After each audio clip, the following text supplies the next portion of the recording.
हरे कृष्ण, हर हर महादेव। आप सभी का दिन शुभ हो। अब तक के सारे अध्याय सुनने के लिए और कमेंट्स करने के लिए आप सभी का बहुत बहुत धन्यवाद। आज आप सुनेंगे फाल्गुन मास महात्म्य का 20वां अध्याय।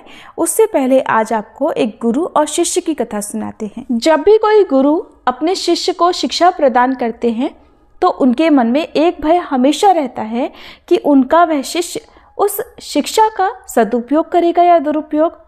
क्योंकि जब भी कोई सदुपयोग करता है तो गुरु की ही प्रशंसा होती है, दुरुपयोग करने पर सब गुरु को ही उल्हाना देते हैं या गुरु को ही कोसते हैं। और आज की इस कहानी में आप जानेंगे कि गुरु महाराज जब अपने शिष्यों को पूरी शिक्षा दे देते हैं तब बारी बारी से कैसे अपने शिष्यों की परीक्षा भी लेते हैं और अंत में क्या परिणाम निकलता है। एक बार एक प्रतापी संत व्यास जी अपने शिष्यों को आश्रम में पढ़ा रहे थे। उनके बहुत सारे शिष्य थे। व्यास जी रोज अपने शिष्यों को नई नई बातें सिखाते और ज्ञान ध्यान की बातें भी समझाया करते थे। धीरे धीरे समय बीतता गया और सभी शिष्य अपनी विद्या में निपुण हो गए। तब एक दिन संत महाराज ने कहा कि अब आप कहीं भी जाकर अपनी आगे की साधना कर सकते हो और लोगों में अपने ज्ञान का प्रचार भी कर सकते हो। धीरे धीरे सभी शिष्य गुरु जी से आज्ञा लेकर अपने अपने रास्तों को चल दिए। काफी समय बीत जाने के बाद एक दिन संत महाराज ने सोचा कि मेरे शिष्यों को गए हुए काफी समय हो गया है, तो क्यों न चलकर उनकी परीक्षा ली जाए, कहीं वे मेरी दी गई शिक्षा का दुरुपयोग तो नहीं कर रहे। इस तरह संत महाराज जी अपने आश्रम से अपने शिष्यों को ढूंढने निकल गए और बारी बारी से सभी से मिले। मिलने पर संत महाराज ने पाया कि सभी तो सही दिशा में काम कर रहे थे, लेकिन एक शिष्य था जो अभी बाकी था। उसके बारे में संत महाराज जी को पता चला कि उसने तो अपना घर छोड़ दिया है और जंगल में एक संन्यास आश्रम खोल लिया है और वो तो बड़ा ही कठोर जप तप कर रहा है। संत महाराज जी ये बात सुनकर बहुत प्रसन्न हुए और उससे मिलने जंगल की ओर चल पड़े। जंगल में शाम के समय एक बहुत ही सुंदर महिला पायल की छम छम की आवाज करती हुई आश्रम में आई और देखने लगी कि बाबा जी आंखें मूंद कर भक्ति में लीन हैं। तब वह सुंदर महिला बाबा के थोड़ा और पास गई और पास जाकर अपनी चूड़ी और पायल खनकाने लगी। छम छम की आवाज से जब बाबा ने आंखें खोली तो देखा कि सामने एक बहुत सुंदर स्त्री खड़ी थी। तब वह सुंदर स्त्री हाथ जोड़कर कहने लगी कि महाराज, मैं बड़ी परेशानी में हूँ। मैं अपने संग की सहेलियों के साथ मेला देखने आई थी। रास्ते में इतनी भयंकर आंधी और बरसात आई कि हम सब आपस में बिछड़ गई। न जाने कौन किधर चली गई और अब तो अंधेरा भी होने लगा है और मैं भटकती हुई इस घनघोर जंगल में आ गई हूँ। तो कृपा करके बाबा आज रात मुझे अपनी कुटिया में ही बिताने दें तो आपकी बड़ी कृपा होगी। तब बाबा जी कहने लगे, अरे बावली, ना यहाँ स्कूल ना ही बियाबान में धर्मशाला, यहाँ तो बस मेरी एक ही कुटिया है और इसमें भी केवल संत फकीरों का ही आसन लगता है जिसमें हम भजन किया करते हैं, माला जपते हैं, अपने शरीर की साधना करते हैं और यहाँ पर औरतों का कोई काम नहीं। तू कहीं और जाकर अपना ठिकाना देख। तब वह स्त्री कहने लगी, महाराज अब तो धीरे धीरे रात भी हो गई। मैं अकेली अबला नारी कहाँ जाऊंगी? मुझे तो रात रात रुकने दो, बस सुबह होते ही मैं अपने रास्ते चली जाऊंगी। तब बाबा मन ही मन कुछ सोचने के बाद कहने लगे कि चलो एक काम करो, मेरी आसन माला बाहर लाकर रख दो और तुम कुटिया में अंदर जाकर सो जाओ और सुबह तक बाहर मत निकलना, अंदर से कुंडी लगा लेना। हाँ, मैं बार बार कह रहा हूँ कि रात को बाहर मत निकलना क्योंकि मेरी भक्ति में बाधा होती है। तब वह स्त्री बोली, ठीक है महाराज। अब संत महाराज बाहर अपने ध्यान में भजन में लीन हो गए और वह स्त्री अंदर से कुंडी लगाकर सो गई। अब आधी रात तक तो बाबा जी भजन ध्यान जप तप करते रहे और अचानक आधी रात को बाबा जी को उस स्त्री का ख्याल आने लगा। अब उनके मन में कपट आने लगा और उनके कदम कुटिया की ओर बढ़ने लगे। वहां जाकर उन्होंने दरवाजा खटखटाया, लेकिन बहुत दरवाजा खटखटाने पर भी उस स्त्री ने दरवाजा नहीं खोला तो बाबा को बड़ा गुस्सा आया। तब वह कभी हथौड़े से कभी डंडे से दरवाजा तोड़ने लगा और बहुत देर मेहनत करने के बाद आखिरकार दरवाजा टूट गया। रात के समय में कुटिया में बहुत अंधेरा था, तो बाबा ने एक दिया ढूंढकर जला दिया। अब जैसे ही अंधेरी कुटिया में दिए की रोशनी फैली तो बाबा ने देखा कि एक बहुत ही बड़ी बड़ी दाढ़ी मूंछ और बड़ी बड़ी जटाओं वाले महाराज आंखें मूंद कर माला फेर रहे हैं। अब तो वह कपटी बाबा महाराज को देखकर हैरान रह गया, सन्न रह गया कि ये जटाओं वाले महाराज कोई और नहीं बल्कि स्वयं महात्मा व्यास जी ही एक महिला के रूप में अपने चेले की परीक्षा लेने आए थे। और इस तरह से गुरु जी का वह शिष्य अपने गुरु द्वारा ली गई परीक्षा में हमेशा हमेशा के लिए असफल हो गया था। और ये निर्भर करता है कि हम अपने गुरु द्वारा दी गई शिक्षा का किस तरह से उपयोग करते हैं, उसे अच्छे कामों में लगाते हैं या फिर बुरे कामों में लगाते हैं। ये थी आज की कहानी। अब सुनिए फाल्गुन मास महात्म्य का आज का अध्याय। श्री मार्कंडेय जी कहते हैं, हे युधिष्ठिर, नर्मदा के उत्तर अनंतपुर नामक एक स्थान है जहाँ सब पापों का हरण करने वाला अनंत सिद्धि नामक लिंग है। उस अनंतपुर में ही वैश्रवण तीर्थ, कौबेर तीर्थ, घनद तीर्थ, मणिभद्र तीर्थ और यज्ञ तीर्थ हैं, जो परम पवित्र, सर्वलोक प्रसिद्ध, मनोवांछित फल देने वाले और मोक्षदायक हैं। वही ऋषियों के पवित्र आश्रम भी हैं, जो सर्वदेवमय और शुभ हैं। वहाँ सावर्णी, कौशिक, अघमर्षण, शाकल्य, कुशाकर्ण, शरभंग, अग्निगर्भ ये और तथा बहुत से उत्तम व्रत का पालन करने वाली महर्षि रह रहे थे, जो तपस्या करके इस नर्मदा तीर्थ के महात्म्य से स्वर्गलोक को प्राप्त हुए हैं। ऋषियों में श्रेष्ठ वाल्मीकि जी ने भी इसी तीर्थ के प्रभाव से ब्रह्म तेज से संपन्न शरीर प्राप्त किया था। इक्ष्वाकु, कुवल्याक्ष, दिलीप, नहुष, वेणु, राजा ययाति, अजपाल और है ये तथा अन्य बहुत से राजाओं ने अनंतपुर में निवास किया है। इस अनंतपुर के क्षेत्र में ही नर्मदा के तट पर जो भगवान महेश्वर निवास करते हैं, उनका विधि पूर्वक पूजन करके वे सभी राजा स्वर्गलोक को प्राप्त हुए हैं। पर्यंक पर्वत से पश्चिम जहाँ तक अनंतपुर का क्षेत्र है वह परम शुभ है। इसके अंदर जिसकी मृत्यु होती है वे दान धर्म से रहित हो, तब भी 14 इंद्रों के समान स्वर्गलोक में उनकी प्रतिष्ठा होती है। इसके बाद द्वीपेश्वर नामक तीर्थ है, जो व्यास तीर्थ कहलाता है। वहाँ स्नान करके मनुष्य अश्वमेध यज्ञ का फल पाता है। वह इच्छानुसार उत्तम फल देने वाला श्रेष्ठ तीर्थ है। द्वीपेश्वर में स्नान करने से जो वृषभ दान करता है वह स्वर्णमय विमान से स्वर्गलोक में जाता है। जो मनुष्य कार्तिक के कृष्ण पक्ष की चतुर्दशी तिथि को उपवास करके इंद्रियों को संयम में रखते हुए वहाँ भगवान शिव को स्नान कराता है, वह सब पापों से मुक्त होकर रुद्रलोक में सम्मानित होता है। ब्रह्मा आदि संपूर्ण देवता और तपोधन ऋषि व्यास तीर्थ में जाकर भावितात्मा भगवान शंकर की स्तुति किया करते हैं। दूसरे जो भी सिद्ध, गंधर्व, किन्नर और नाग आदि हैं, वे नाना प्रकार के स्तोत्रों से भगवान शंकर की स्तुति करते हुए कहते हैं कि जिनके हाथ में शक्ति है, जिनके समान शक्तिशाली वीर दूसरा कोई नहीं है, वे समस्त देवताओं द्वारा आराधित और पूजित सुरश्रेष्ठ भगवान भूतनाथ जिसको चाहे ऊंचा उठा सकते हैं और जिसे चाहे अवनति में डाल सकते हैं। जिनके एक बाण से त्रिपुर भस्म कर दिया गया, जिनके ललाटवर्ती नेत्र द्वारा देखने मात्र से ही कामदेव भस्म हो गया और जिन्होंने अपने श्रेष्ठ त्रिशूल से अंधकासुर को चीर डाला, उनके साथ भला कौन विरोध कर सकता है।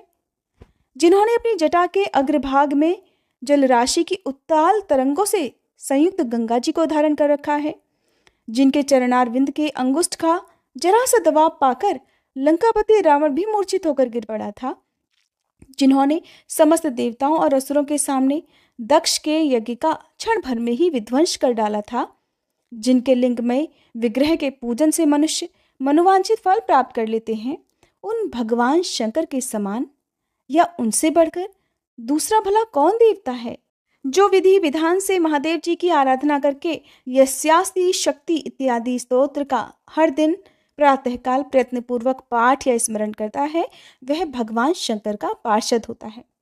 जो इस स्तोत्र का महादेव जी के समीप पाठ करता है, उसके ऊपर व्यासेश्वर शिव जी तथा नर्मदा जी दोनों ही प्रसन्न हो जाते हैं।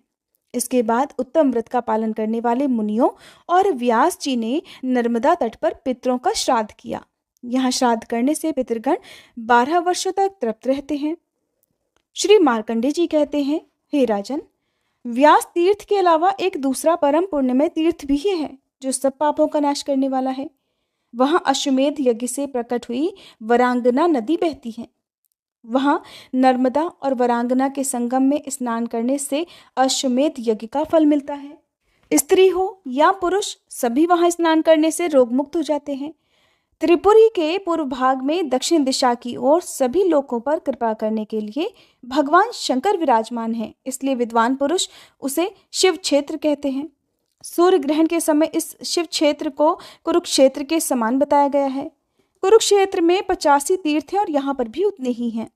इस क्षेत्र में देवेश्वर भगवान मधुसूदन भी उत्पालवर्त नाम से निवास करते हैं, जिनके सहस्त्रों मस्तक हैं। भगवान श्री हरि, महादेव जी और तीसरी नर्मदा नदी, ये तीनों इस क्षेत्र के परम आराध्य देवता हैं। राजन, इंद्र आदि देवता भी नर्मदा नदी की महिमा का क्या वर्णन कर सकते हैं? कभी नहीं कर सकते। वहां स्नान करने से मनुष्य का फिर इस संसार में दोबारा जन्म नहीं होता। उक्त स्थान में देवदेव महादेव के पूजन से मनुष्य गणपति पद को प्राप्त होता है। उस तीर्थ में प्रकट हुए शंख चक्र गदाधारी भगवान विष्णु की ब्रह्मा इंद्र आदि देवताओं द्वारा उपासना की जाती है। श्री विष्णु के क्षेत्र में मृत्यु को प्राप्त हुए कीट पतंगे आदि भी हरिधाम को चले जाते हैं।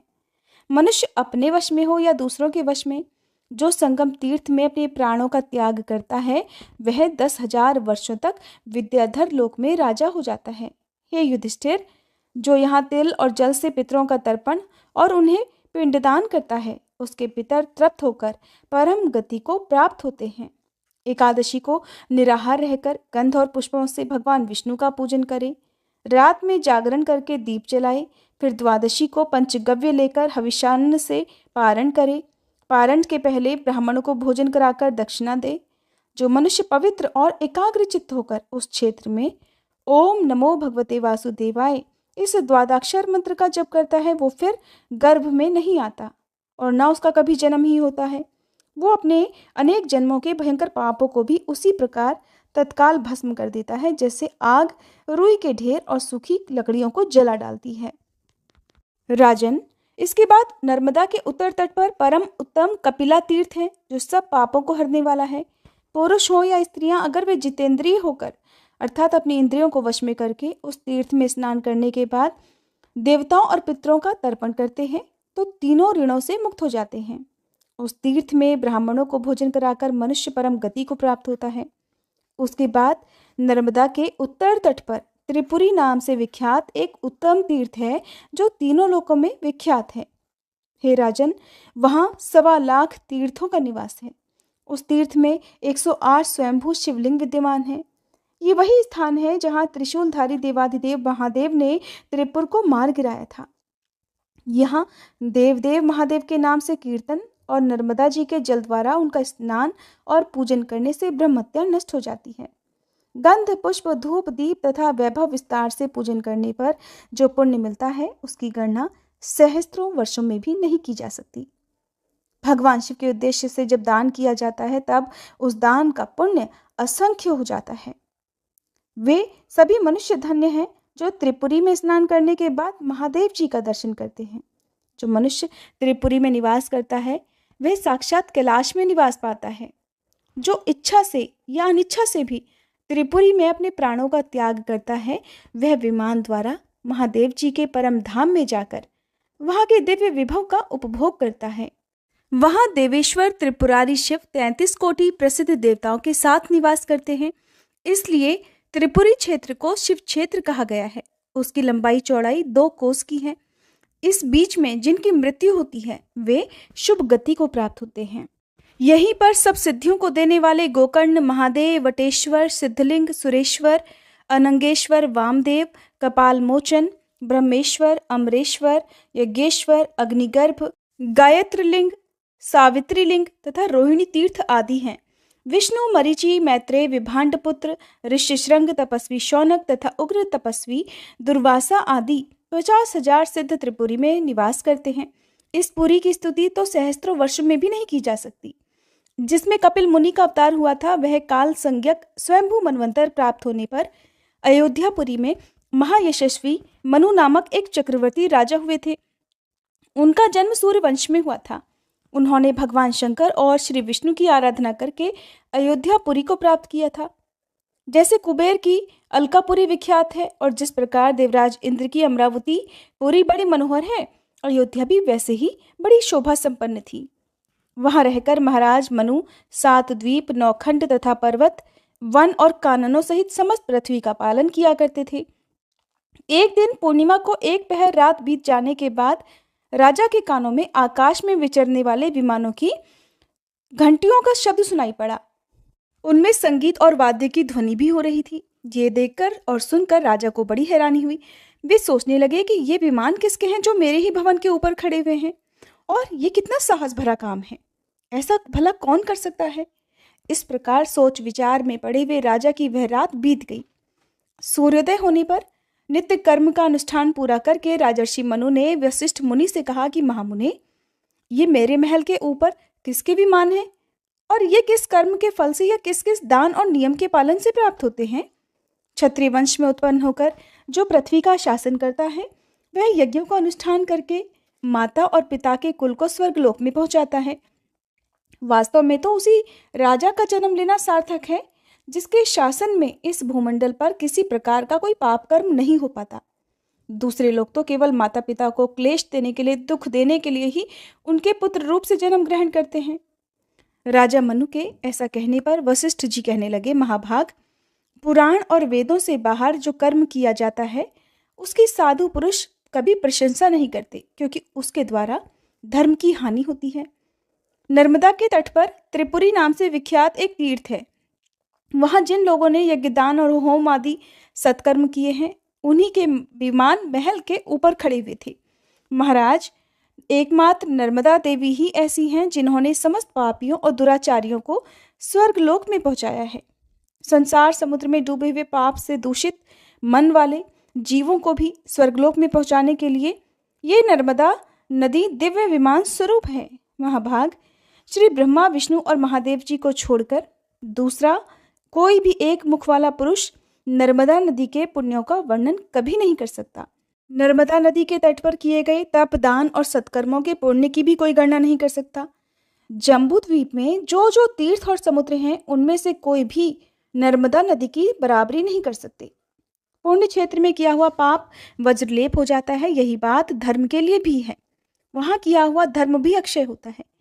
ये जीवन चंचल है, क्षणभंगुर है, इसलिए मनुष्य कभी पाप ना करे। राजा मनु ने नर्मदा जी के सुयश का वर्णन सुनकर अपने मंत्रियों, सदस्यों और सेवकों को भी आज्ञा दी कि तुम सब लोग राजकीय सामग्री लेकर शीघ्र ही नर्मदा की यात्रा करो। इस काम में बिल्कुल भी देर नहीं होनी चाहिए।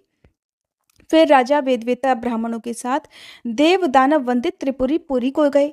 वहां रानियों और समस्त परिवार के साथ नर्मदा जी के जल का दर्शन करके वे जन्म भर के पापों से मुक्त हो गए।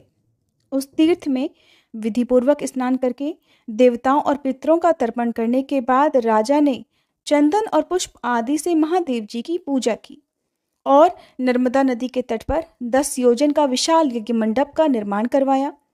उत्तम व्रत का पालन करने वाले, यज्ञ कर्म में कुशल, चारों विद्याओं के ज्ञाता तथा वेदज्ञ महर्षि और ब्राह्मण उस यज्ञ के लिए आमंत्रित किए गए। जैसे पुष्कर तीर्थ ब्रह्मा, विष्णु और शिवजी इन तीनों देवताओं का स्वरूप है, ठीक उसी प्रकार ये त्रिपुरी तीर्थ भी है। वहां राजा ने परमोत्तम अश्वमेध यज्ञ प्रारंभ किया। उस यज्ञ में संपूर्ण देवताओं का आह्वान किया गया। देवराज इंद्र भी पधारे थे। मनु ने अर्घ्य, पाद्य, मधुपर्क और विष्टर आदि देकर सबको संतुष्ट किया। वेदोक्त विधि के अनुसार यज्ञ का काम पूरा हुआ। ब्राह्मणों को वैभव के अनुसार दक्षिणा देकर प्रसन्न किया गया। देवता, पितर और मनुष्य सभी तृप्त होकर फिर परम गति को प्राप्त हो गए। श्री ब्रह्मा, विष्णु और शिवजी राजा को वरदान देकर अपने अपने लोक में चले गए। इस तीर्थ में किया हुआ तप और दान सब कुछ अक्षय होता है। इस प्रकार महातेजस्वी महाराज मनु का यज्ञ जब पूरा हो गया, तब उन्होंने दोनों हाथ जोड़कर नर्मदा जी से कहा, हे देवी, केवल सहस्त्रों चांद्रायण और सैकड़ों सोमयाग का जो फल है, वो आपके जल का पान करने मात्र से होने वाले पुण्य की बराबरी कभी नहीं कर सकता। हे देवी, आपने संपूर्ण जगत को तथा समस्त चराचर जीवों को व्याप्त कर रखा है।